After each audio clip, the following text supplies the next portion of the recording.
Hello. Did you know that in biblical thinking, name equals authority, but name also equals fame? So, by obscuring the name of the Creator, Satan attempts to interfere with the Creator's authority, and Satan attempts to interfere with the Creator's fame. Let me show you. Jews have replaced the name of the Creator with Adonai, and even Hashem, while Christians have replaced the Creator's name with Lord. And how about Pan, Zoti, Her, Uram, Shoda Prabhu in other languages? Can you see the confusion? Do you see the interference? Therefore, in this video series, we will focus on the original Hebrew name of the Creator, Yhwh. Numerous topics and arguments will be investigated and tested against authentic Hebrew manuscript evidence. Thanks to Justin, my son, who prepared these topics and who will also be presenting these topics. My name is Piet van Rensburg. Please visit us at HebrewGospels.com.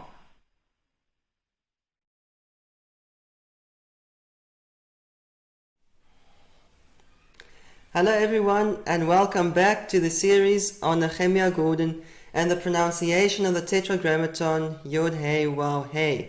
This is session number 5. Why would the scribes often leave out the Cholem vowel on the name Yhwh?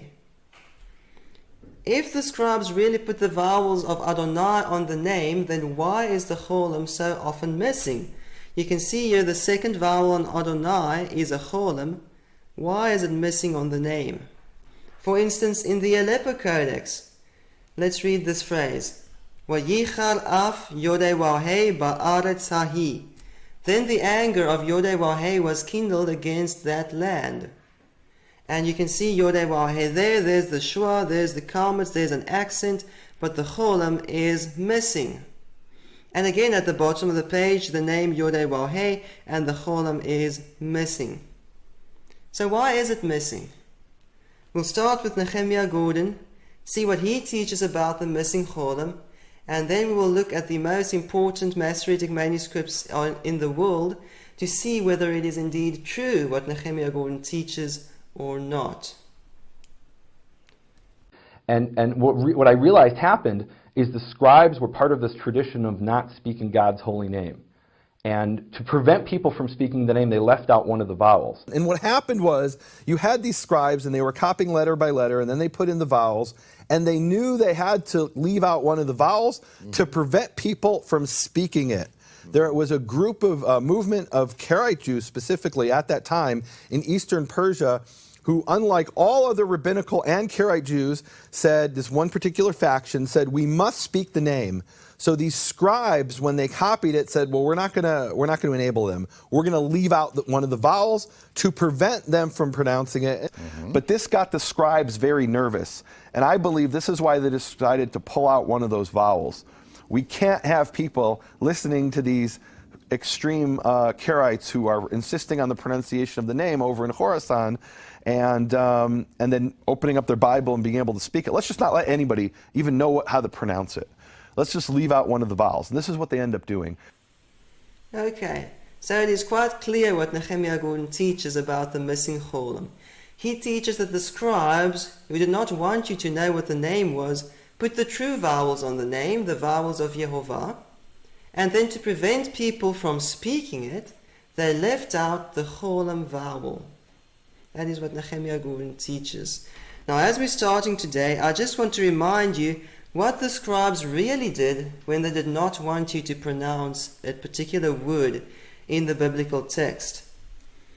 We'll start there on the first line with the word Yakaka Yhwh Bishachin Mitzrayim, and then the word that is Ketiv Karei. Now what's actually written there in the text is Uva Ophalim. Yhwh will smite you with boils of Egypt and with hemorrhoids. Now at some stage the Jews decided that this word Ophalim was too crude to read out loud when reading the Bible. so that they replace it with a euphemism that is still a synonym, so they're not really changing the meaning here, but they replace this word ophalim with techorim, and that is written there in the margin. They read this as uva techorim.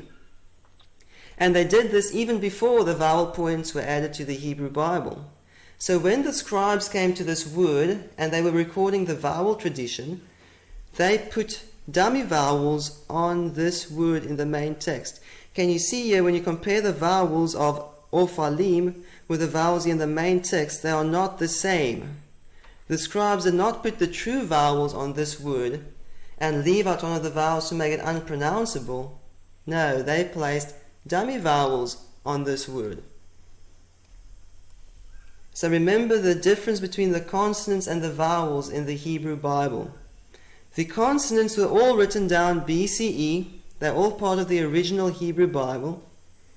And then before the scribes even recorded the vowel tradition using vowel signs, the name was banned from being pronounced. There are numerous evidences from the early centuries before and after the Common Era that the name was banned from being pronounced. And only after the name was banned from being pronounced and replaced with the title Adonai did the scribes record the traditional vowel tradition of the Hebrew Bible. Now Nehemiah wants us to believe that these scribes put the true vowels on the name and only left out one of the vowels to make it unpronounceable. That is actually wishful thinking, because there is no example in the entire Masoretic text of a word that was banned from being pronounced in the Talmudic era on which the scribes placed the true vowels and left out one of those vowels. It's just a very, very weak hypothesis to begin with. Nevertheless, we still have the question, why is the Cholem missing?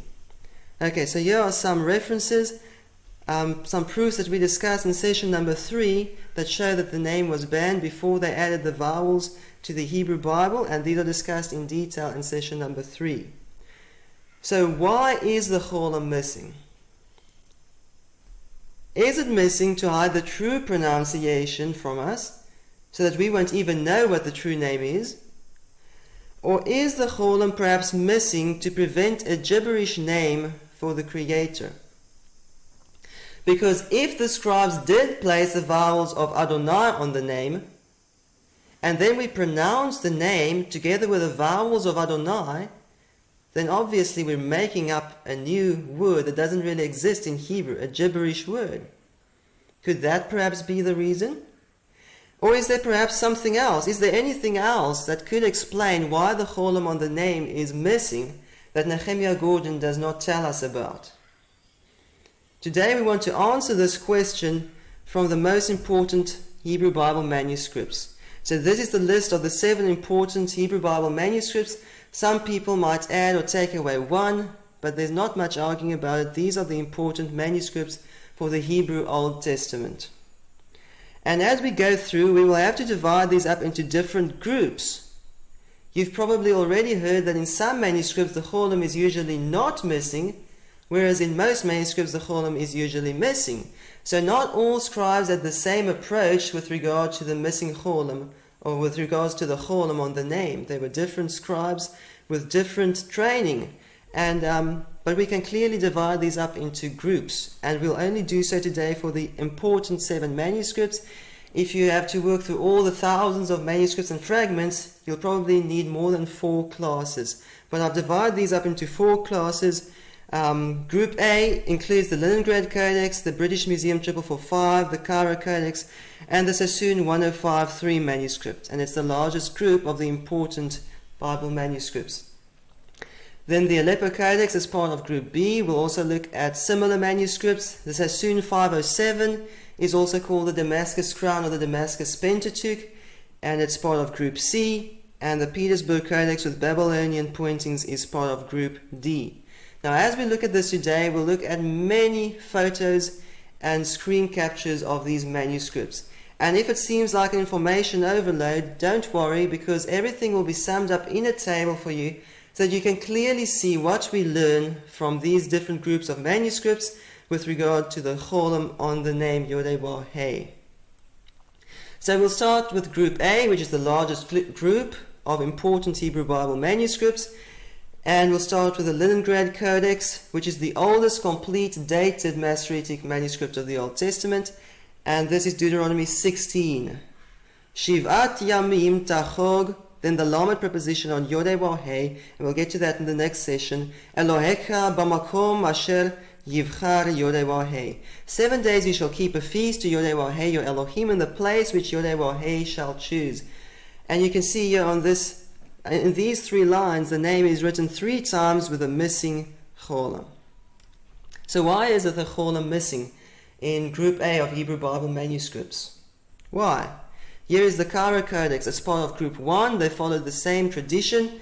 So, Ko Amar Yhwh Tzevaot, thus says Yhwh of hosts, and Yhwh is here written with a missing Cholem. The Cholem is missing. And the same in the Sassoon Codex. V'ata Yhwh Magen Ba'adi Kevodi Omerim Roshi. But you, Yhwh, are a shield about me, round about me, my glory, and he who lifts up my head. And Yhwh is here written repeated times on this page with a missing Cholem. Okay.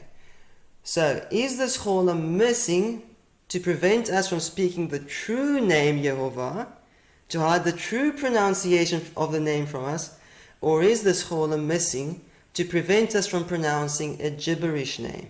So obviously these are 2 completely opposed views. Someone is right and someone is wrong.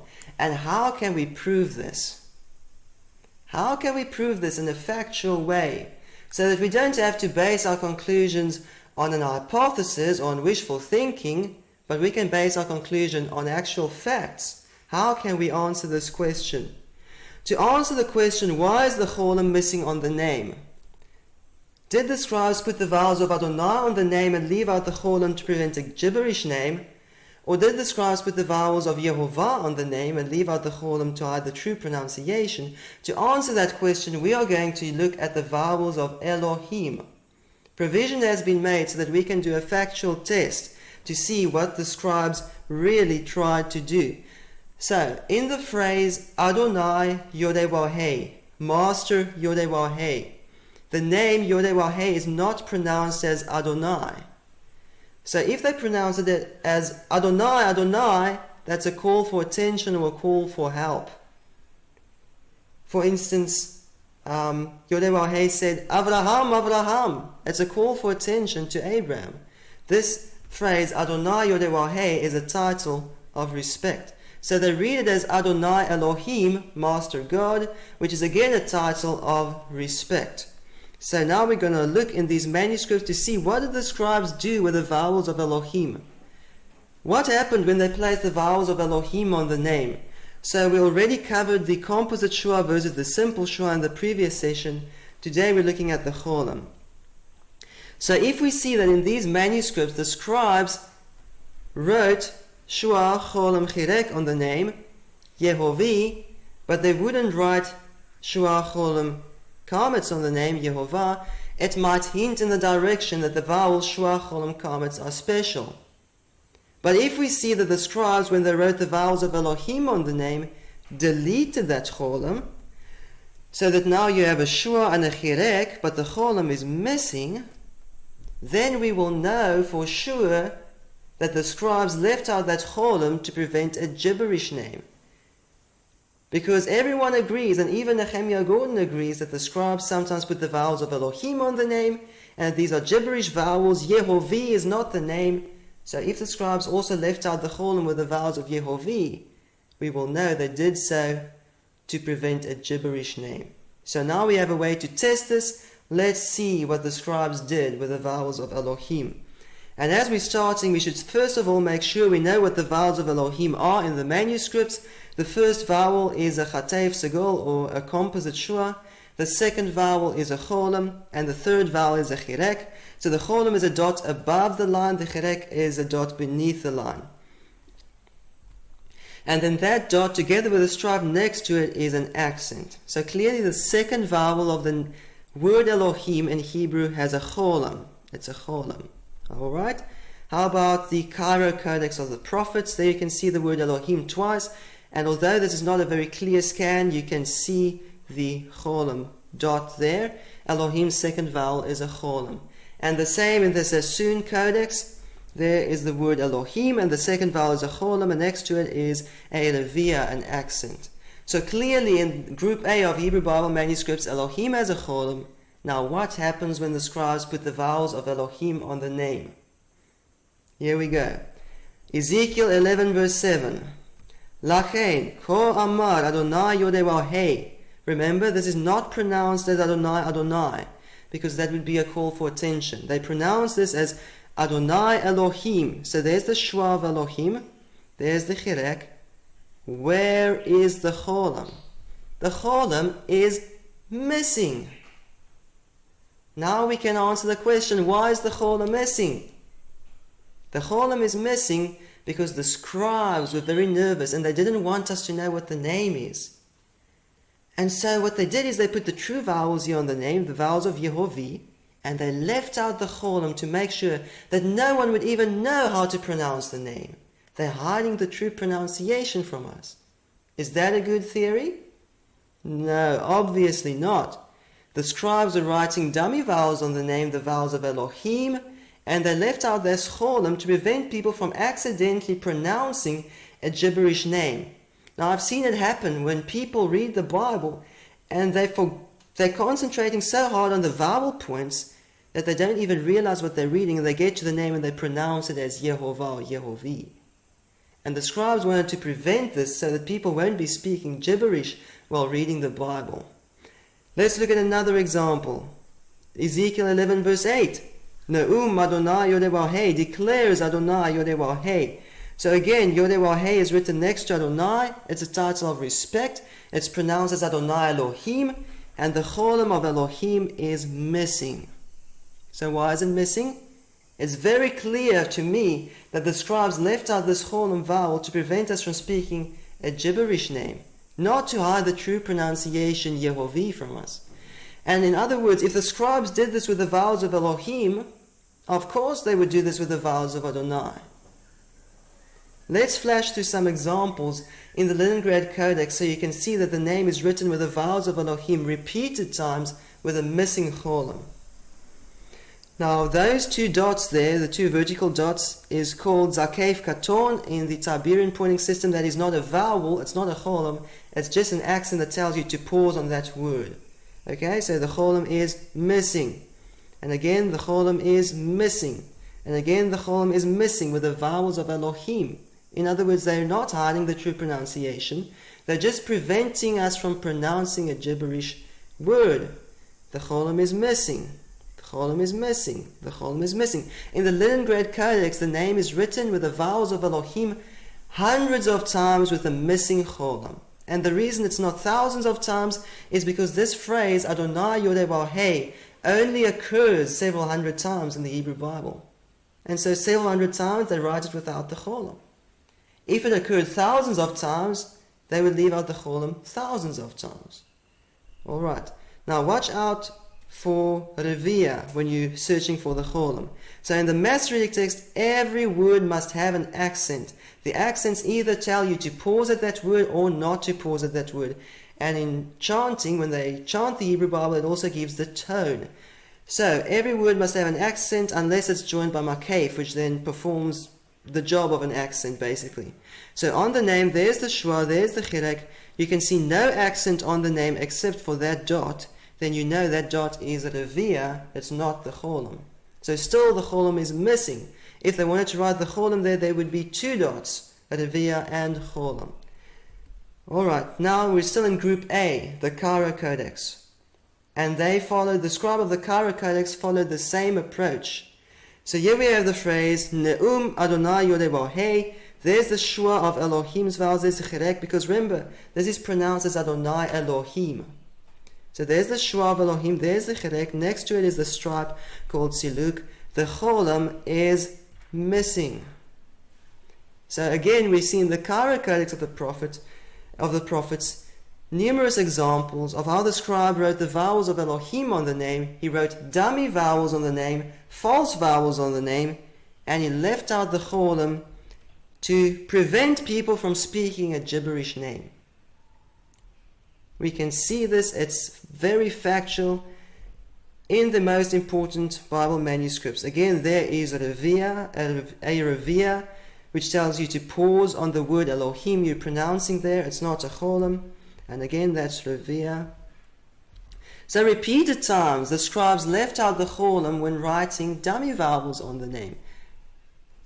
Alright, there's another example. Now, the Sassoon Codex, part of Group 1, Group A. They followed the same approach. Here we have the phrase Adonai Yhwh, and Yhwh has Elohim's vowels because it is pronounced as Adonai Elohim. There's the shua, there's the chirek, there is the accent at nach. The Cholem is missing. Okay, in this manuscript, the name Yhwh with the vowels of Elohim is written repeated times with the Cholem missing. Now watch out in the book of Psalms for Revia Mugrash. It's a dual accent.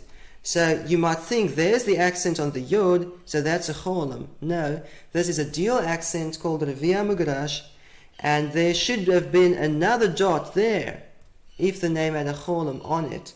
Let's look at an example from the Leningrad Codex. There is the word Adonai. That little stripe there is Mugrash. That is a revere, and there is the Cholem. So clearly in the previous example, the Cholem was missing. So even in the Sassoon Codex, the name is written repeated times with the vowels of Elohim, and the Cholem is left out. Okay, why did the scribes leave out this Cholem vowel? Here's Nehemiah Gordon to explain. What I can say for sure is it's over 4,000 times that the Cholem is missing, and it's written in a way that's unpronounceable according to the rules of the Hebrew language. And it's quite clear to me that the scribe left out this vowel because he didn't want people to pronounce it. And more specifically, he didn't want people to pronounce it accidentally. Some people perhaps on purpose, but also accidentally. If you'd come across that name, you wouldn't accidentally pronounce it because one of the vowels is left out. Okay, now I know Nehemiah is talking specifically about the Aleppo Codex, and we'll get to that in just a minute. Why is the Cholem missing?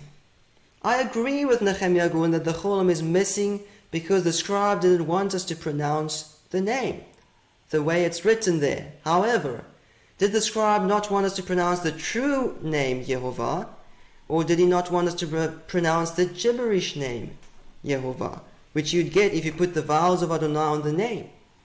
And it's clear from these manuscripts that because the scribes left out the Cholem with the vowels of Elohim, that he removed that Cholem because he didn't want us to pronounce gibberish words, not because he was hiding the true pronunciation of the name from us. We know that when the scribes did not want us to know the true pronunciation of a word, they put dummy vowels on that word.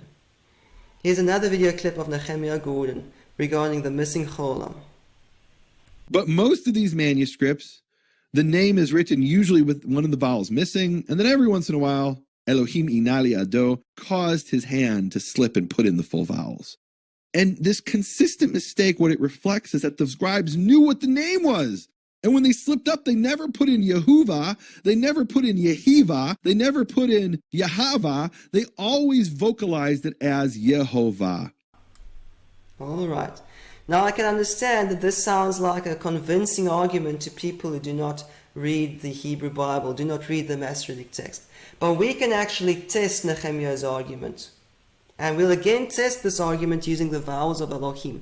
Now I showed you just now, that usually in the Leningrad Codex, when the name is written next to Adonai, so you have Adonai Yhwh, and the name is pronounced as Elohim, the scribes usually left out the Cholem. Now there are some places where the scribes slipped up and put in the full vowels Yehovah. Now let's test Nehemiah's argument. Usually it's written with the Cholem missing, but every once in a while Elohim caused the scribe's hand to slip and he put in the full vowels Yehovah, and now here we have the Creator's true name Yehovah. So that first dot is the Cholem, the second dot is the Revia, and here the name is suddenly pronounceable. We can pronounce it because one of the vowels are not missing.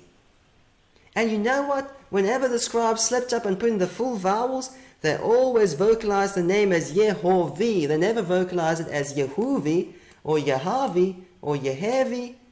They always vocalized it as Yehovah with a Cholem, and that proves the scribes knew the name was Yehovah. Is that a good argument? Is that a very good scholarly argument to prove what the name is? So what is the truth? What's going on here? Why is it a consistent mistake? Why do they never write Yehovah or Yahweh, but they always write Yehovah with the Cholem every time they slipped up? It's because the second vowel of Elohim is a Cholem. And what the scribes were doing is they were pronouncing the name here as Elohim.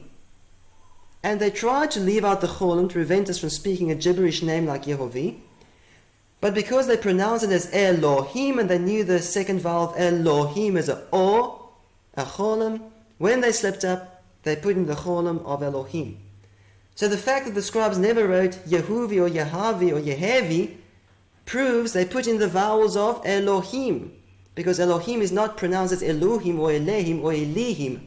It's always pronounced as Elohim. Now the same is true about the vowels of Adonai. Now anyone reading the Hebrew Bible should know that the second vowel of Adonai is a Cholem. Does Nehemiah know this? He should know that. So what the scribes were doing was they pronounced the name as Adonai. Adonai, Adonai. Every time they wrote the name, they said Adonai.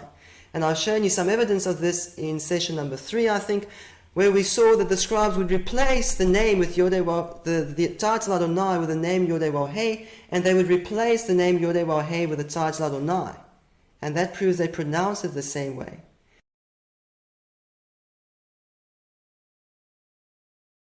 Now bear in mind, I have no doubt that the scribes in the Middle Ages read Yhwh as Adonai. That was the tradition that even Karaites observed. We have that from Karaite sources. There's no question they did that.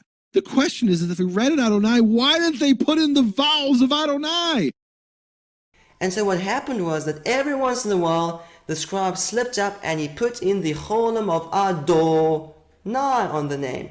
Because Adonai's second vowel is a Cholem. It's never a Dunai or a Dinai or a Denai or a Danai. It's always Adonai.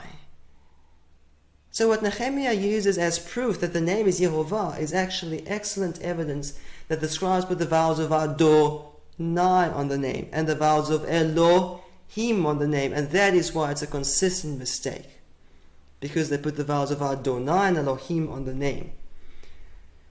Okay, now let's look at the 4445 manuscript. There is the word Adonai, and that is the Cholem, that is Erevia.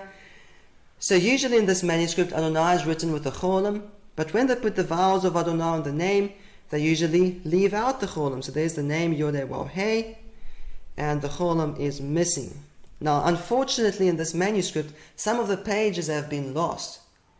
And this title, Adonai Yodewah, pronounced as Adonai Elohim, has been lost from the original manuscript. So we can't perform the test in this manuscript, but it's still pretty clear that the scribe of this manuscript followed the same practice as we saw in the previous 3 manuscripts, leaving out the Cholem of Adonai and Elohim on the name to prevent people from speaking gibberish words that do not exist in Hebrew. Let's sum up what did we learn from Group A of Hebrew Bible manuscripts. The Cholem is removed from the name to prevent us from pronouncing gibberish. The vowels of Elohim and Adonai are treated the same way. Let's sum this up in the table. In these manuscripts, Adonai's second vowel is a Cholem, and Elohim's second vowel is a Cholem. But when they put these vowels on the name, they leave out the Cholem of Adonai and they leave out the Cholem of Elohim to prevent people from speaking gibberish.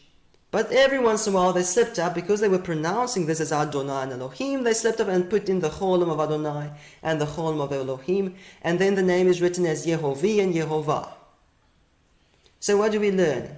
We learn that the vowels of Yehovah are the vowels of Adonai just as much as the vowels of Yehovah are the vowels of Elohim. Okay, so this was Group A. There are many more such Bible manuscripts that treat the Cholem the same way. We've only looked at several examples today. Now let's move on to Group B, which includes the Aleppo Codex. Why is the Cholem missing on the name in the Aleppo Codex specifically? The Cholem is missing, the Cholem is missing. Why is it missing? We'll start with Nehemiah Gordon and what he teaches about the missing Cholem specifically in the Aleppo Codex, and then we will look at the Aleppo Codex and see whether Nehemiah's arguments are valid or invalid, and whether he has accurately presented the facts to us or not. And you can see that Yehovah has the vowels Yehovah. It has the vowels of Elohim. It's not the exact vowels of Elohim, right? The Yud doesn't have the Chataf Segel, but the Cholam is there, and the Chirik tells you, read this as Elohim. Now, what's really interesting to me is that when the vowel is a kamatz over 4,000 times, the Cholam is left out. When the name is read as Elohim by tradition, they had no problem putting in the Cholam. The Cholam is usually there, almost always there, as Yehovah. So why would they have no problem writing Yehovah, but they went to great lengths to avoid writing Yehovah with the full vowels and only slipped up 7 times in the Aleppo Codex? Because they knew Yehovah wasn't the name. I haven't sinned by early rabbinical law by saying Yehovah, because that's not the name. They knew that wasn't the true pronunciation of the name. In this period, there'd be no problem in saying Yehovah. And so it was only in Yehovah that they consistently, with 7 exceptions, left out the Cholam. In Yehovah, it was fine. Okay, let's just sum up what Nehemiah Gordon teaches about this Cholem. He says that when the scribes put the vowels of Elohim on the name, they left in the Cholem because they knew Yehovah is not the name. When they put the vowels of Yehovah, what he claims to be the true vowels of the name, on the name, they left out the Cholem to hide the true pronunciation from us. Okay, now it might sound very convincing, but I want to show you something today that Nehemiah Gordon does not tell you about.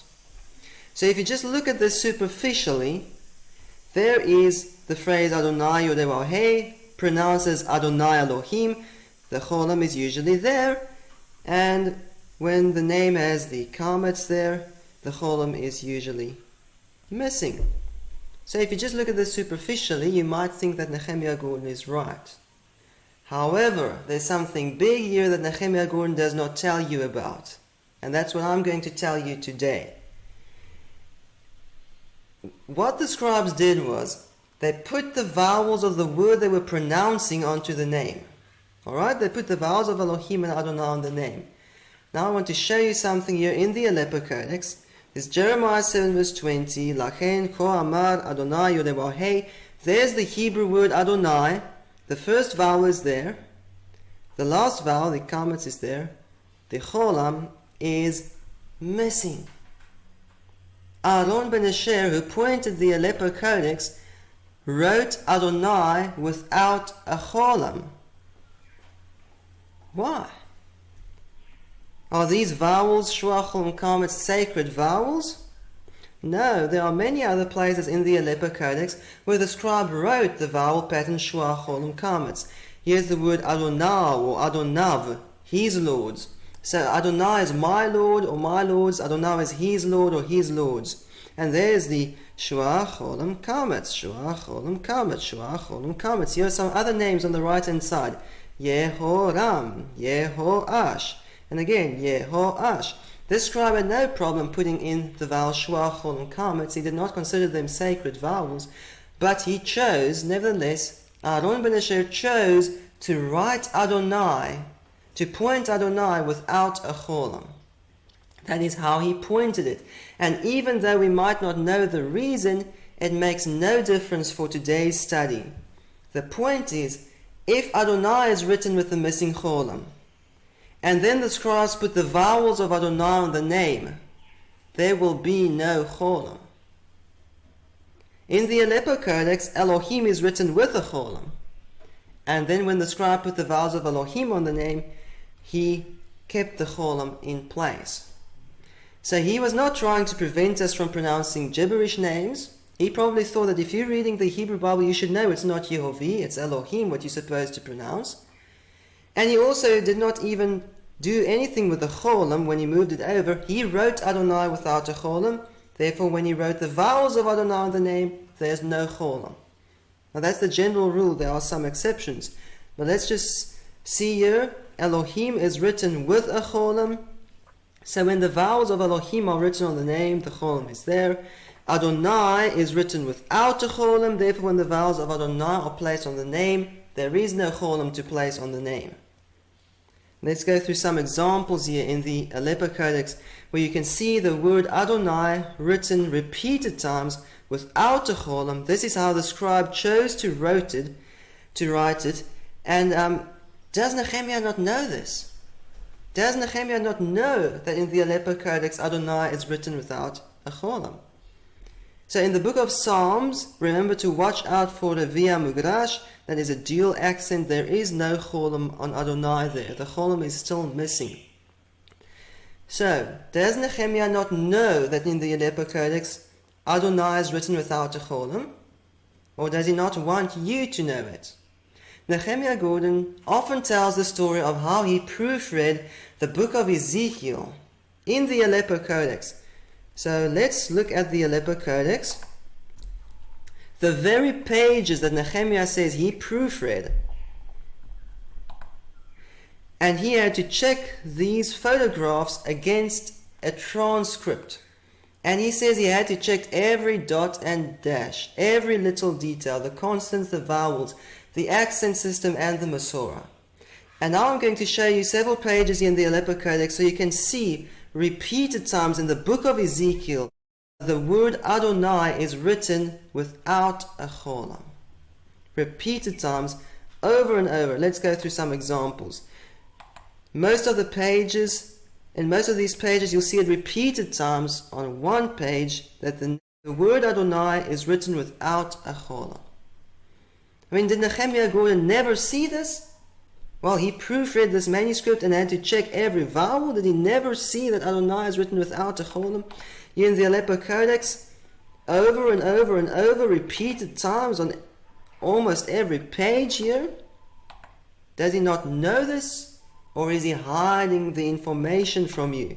Because this missing Cholem Adonai explains to us why there is no Cholem on the name. Now, if you keep searching and keep searching and keep searching and keep searching and keep searching, you will finally find the word Adonai written with a Cholem. It's very rare. But because the scribe pronounced it as Adonai, when he slipped up and put in the full vowels, he put in the O of Adonai. So let's look at an example.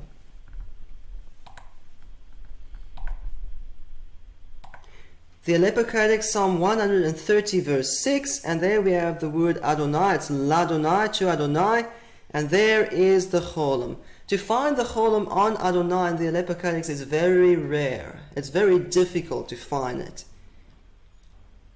Okay, so what would happen if the scribe put the vowels of Adonai on the name? There would usually be no Cholem, but because he pronounced it as Adonai, every once in a while he would slip up and put in the Cholem of Adonai. Okay, so in the Aleppo Codex, the Cholem is not written on Adonai. And when the scribe put the vowels of Adonai and Elohim on the name, he treated them the same way. In other words, Adonai has no Cholem, so the vowels of Adonai on the name has no Cholem. Elohim has a Cholem, so the vowels on the name when pronounced as Elohim has a Cholem. Okay, let's look at other manuscripts that are similar to the Aleppo Codex in the way they pointed the word Adonai. So they might not be similar in accuracy or in age, but they are similar in how they pointed the word Adonai. So this is Genesis 15 verse 8. Vayomar Adonai Yodewahei Bama Eda Ki Irashena. Then he said, Adonai Yodewahei, by what or how will I know that I will inherit it or take possession of it? Talking about the promised land. And Abraham uses this title of respect, Adonai Yodewahei, pronounced as Adonai Elohim, and there you can see the word Adonai written without a Cholem. So the Aleppo Codex is not the only manuscript in which Adonai is written without a Cholem. There are other manuscripts. Now in this manuscript, When the scribes put the vowels of Elohim on the name, they also left out the Cholem. So that is a Zakev Katon, the Cholem is missing. This explains why in some manuscripts it is extremely rare to find the Cholem on the name, and in some manuscripts you'll never find it. It's because Adonai is written without a Cholem, and when the scribes put dummy vowels on the name, they leave out one of the vowels to prevent a gibberish name. Two reasons why the Cholem is missing, none of which suggest that the vowels Shua, Cholem, Kametz are the vowels of the name. Not at all. Here are three more examples from this manuscript where Adonai is written without a Cholem and the name here with the vowels of Elohim are written without a Cholem. So that is a Revia and that is a Revia, and here you can see a different accent, the Atnach, so you can see there's no Cholem. Two reasons for the Cholem to be missing, both of which prove that these are the vowels of Adonai and Elohim written on the name. Here's another manuscript that is similar to the Aleppo Codex and how it points the word Adonai. Okay, let's start there, and it's Moses speaking. Adonai Yodewahei Ata Hachilota Laharot et Abdecha et Godlecha ve et Yadecha Achazaka. Adonai Yodewahei, you have begun to show your servant your greatness and your mighty hand. And he uses this phrase, Adonai Yodewahei, and Adonai is written without a Cholem. So what would happen when the scribes put the vowels of Adonai on the name? There's no Cholem to move over. They wrote Adonai without a Cholem. Here's another example of Adonai without a Cholem in this manuscript. And there's the name with Elohim's vowels without a Cholem.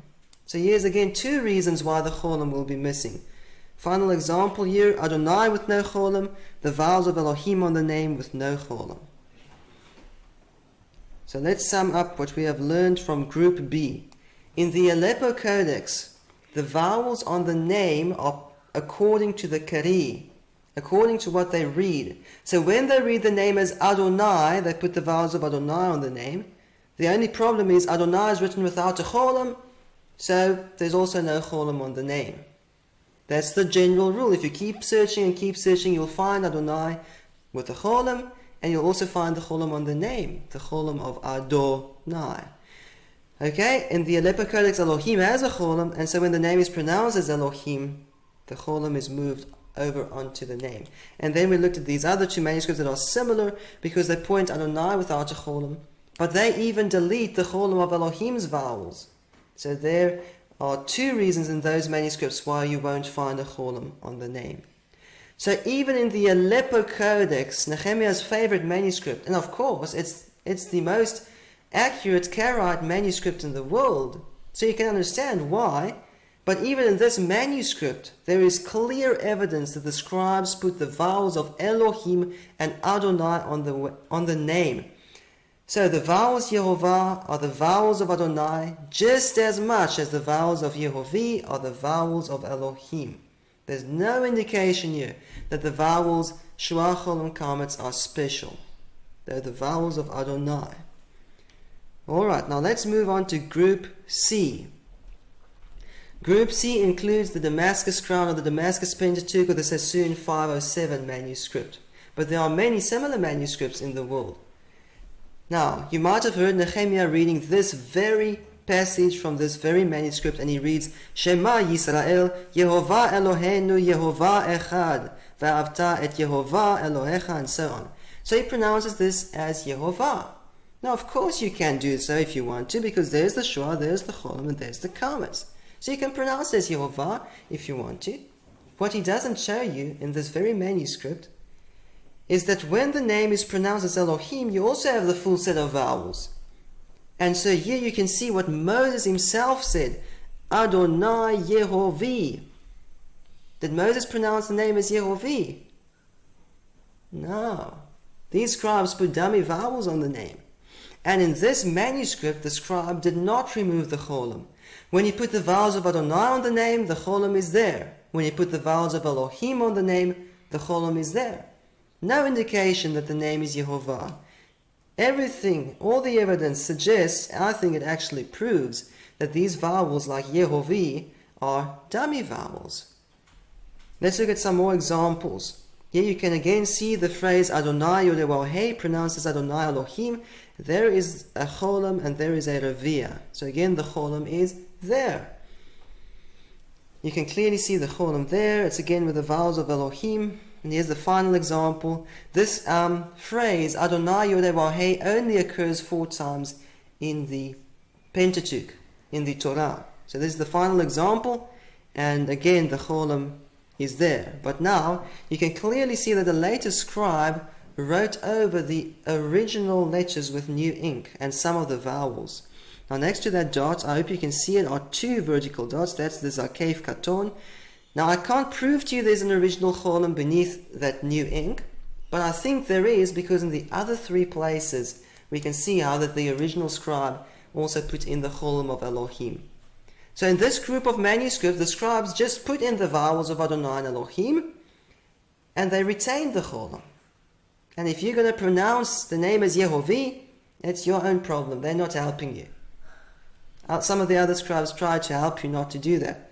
Let's look at a similar manuscript from the Bodleian Library. You can see the name Yodewahei, and the Cholem is usually there. How about the vowels of Elohim? In this manuscript, when the vowels of Elohim are placed on the name, the Cholem is also usually there.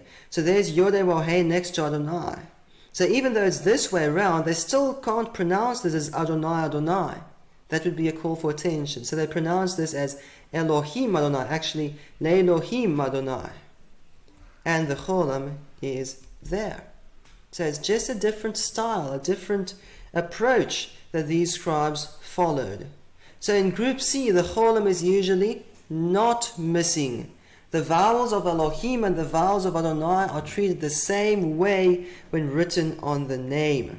Let's sum this up in the table. Adonai as a Cholem, the vowels of Adonai on the name as a Cholem. Elohim as a Cholem, the vowels of Elohim on the name as a Cholem. So clearly here, even in this group of manuscripts, the vowels of Yehovah are the vowels of Adonai just as much as the vowels of Yehovah are the vowels of Elohim. They're treated the same way. No indication that the name is Yehovah. Let's move on to group D. In group D we have the Petersburg Codex, which is written with Babylonian vowel pointing signs. So they look very different, but most of the words are pronounced the same way, and then there are also some differences. But let's read this phrase. Vayira'u ha'anashim yira'a gedola et Yodewahei. Then, so it's then, the men feared Yodewahei with a great fear. So you can see that the order in English is very different from the Hebrew order. But that's what it means. Now on this screenshot you can see the name Yodewahei 3 times, and each time it has a different symbol written above it. And these symbols you see here are accents that tell you to pause or not to pause, depending on their shape, but they're not vowel points. So in the Babylonian tradition, they usually don't place any vowels on the name. Now we'll look at a different class just now, but this class of manuscripts with Babylonian pointings do not have vowels on the name. However, we still know they pronounce the name as Adonai for several reasons. One of the reasons is the vowel and the preposition, which we'll talk about in the next session. The other is that when the name is written next to Adonai, you can't pronounce it as Adonai. That would be changing a title of respect into a call for attention. So, what do we see here? The Jews do not need help to pronounce the name as Adonai. They know that when you see the name Yodewahei, you pronounce it as Adonai. So there are even manuscripts without any pointings in which the name Yod-Heh-Wah-Heh is spelled out.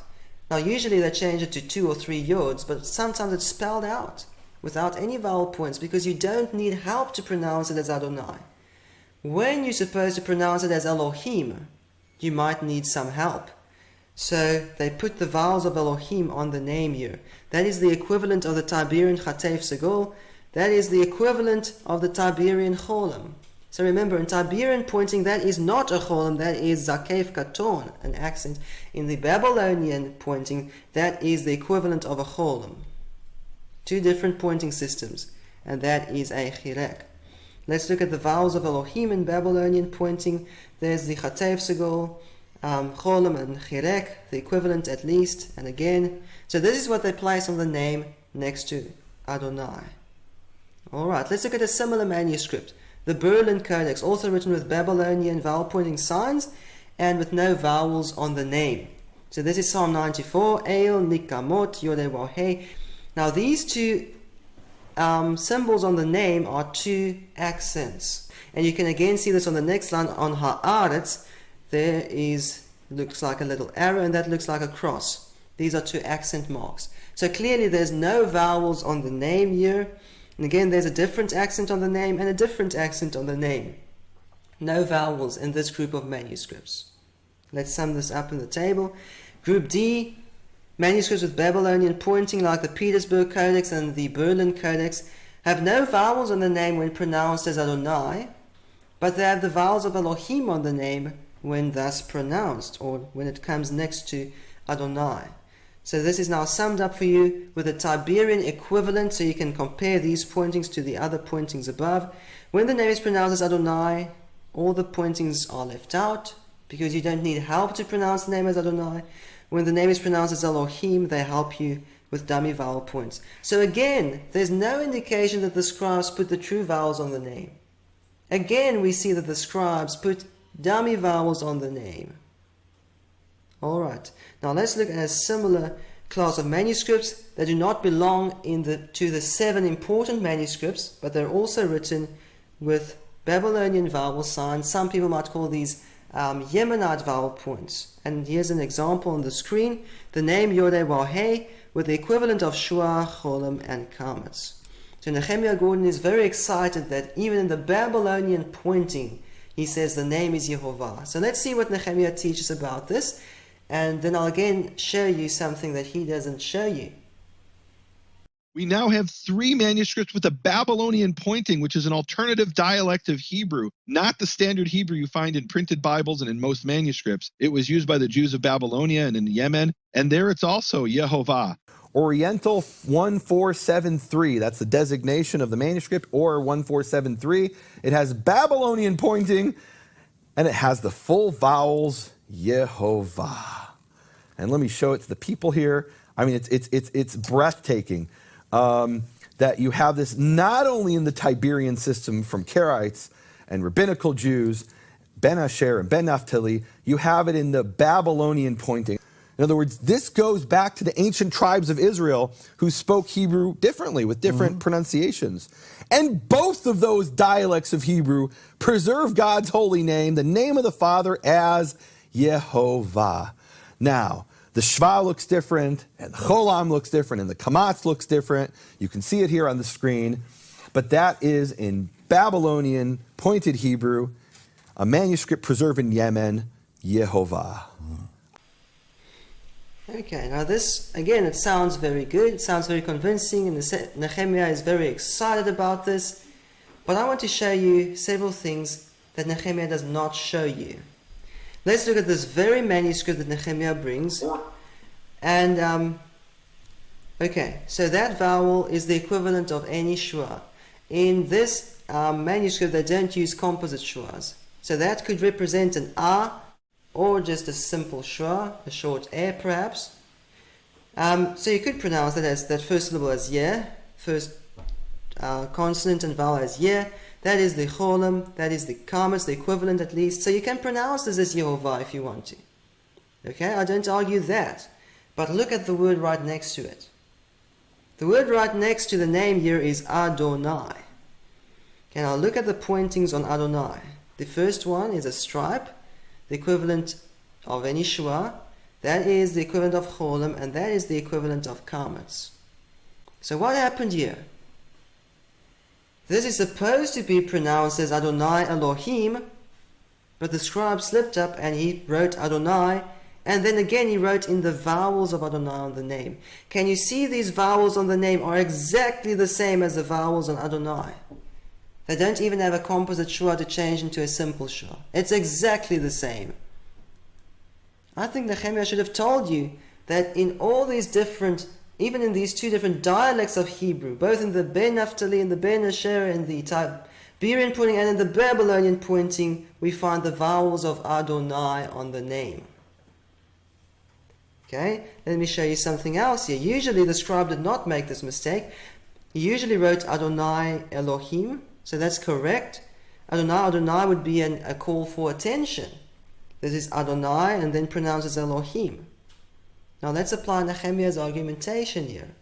I've shown you today in the Leningrad Codex, which is a rabbinical manuscript, that the name is Yehovah with the full vowels Shua, Cholem, Chilek.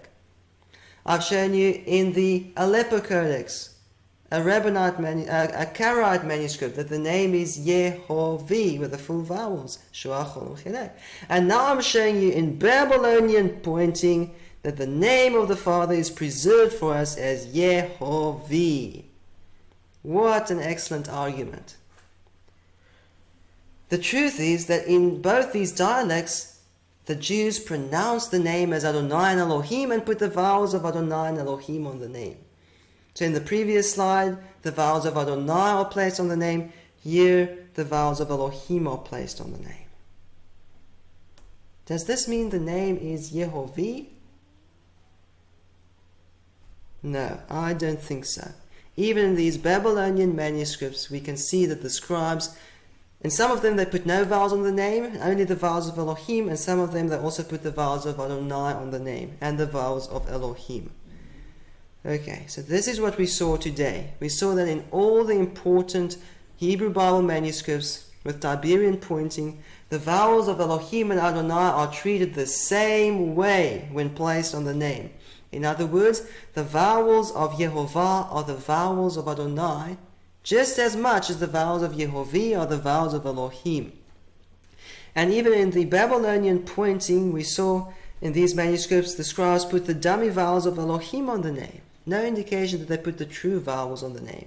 And in that other group of Babylonian or Yemenite manuscripts, they put the vowels of Adonai and the vowels of Elohim on the name.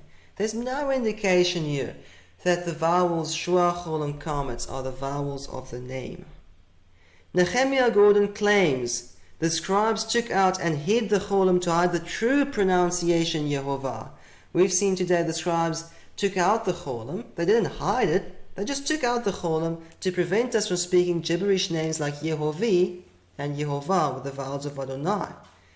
Nehemiah Gordon says they had no problem writing Yehovah, but went to great lengths not to write Yehovah.